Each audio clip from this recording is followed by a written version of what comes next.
This daily dose is brought to you by Pirate.Black. ARRR.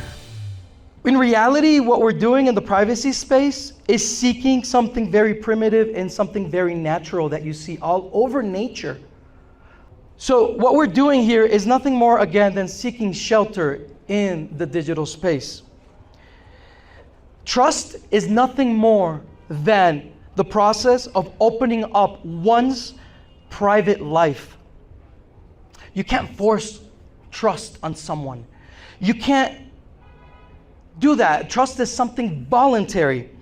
And you have to respect the other person's autonomy in order for trust to emerge. The more you love someone, the more you respect their autonomy.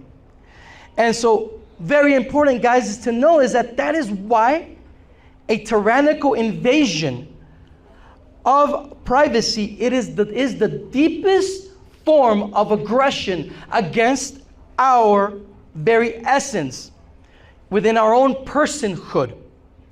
So what these personalist philosophers talk about is that you really start becoming a person in relation to other human persons.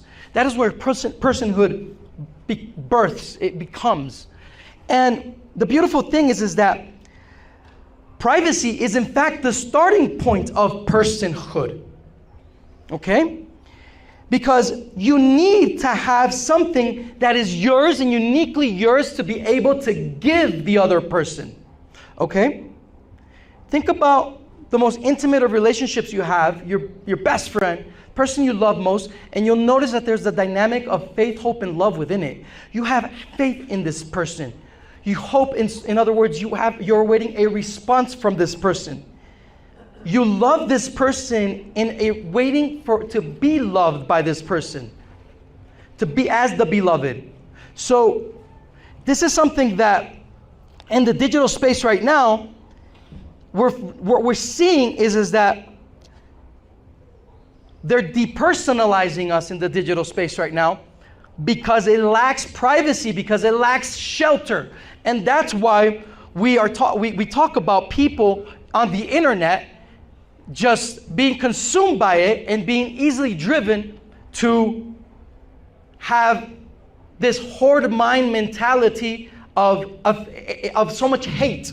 Throughout the world, there's a lot of division. And it is because we've been depersonalized. Because the internet itself does not grant you that shelter, that starting place. As I was saying, privacy is nothing more than shelter, okay? Privacy is not a part of our lives, guys. It is our life, and you can think about your home life, your family life. It is the starting point of everything you are and everything that you do. Wherever there is no privacy, there is no honoring of our natural dignity. You need to have privacy, to have ownership in order to have voluntary exchange. Privacy is really a shield, it's shelter, right? But tyrants will still be doing tyrannical things. So my question is like, what is that we do on the offensive? I really like that Pirate Chain exists and that it is implementing zero knowledge proofs in the form of ZK snarks at the protocol level, which is what we always wanted Zcash to be. Follow the treasure to Pirate.Black, because financial privacy today is freedom tomorrow. ARRR.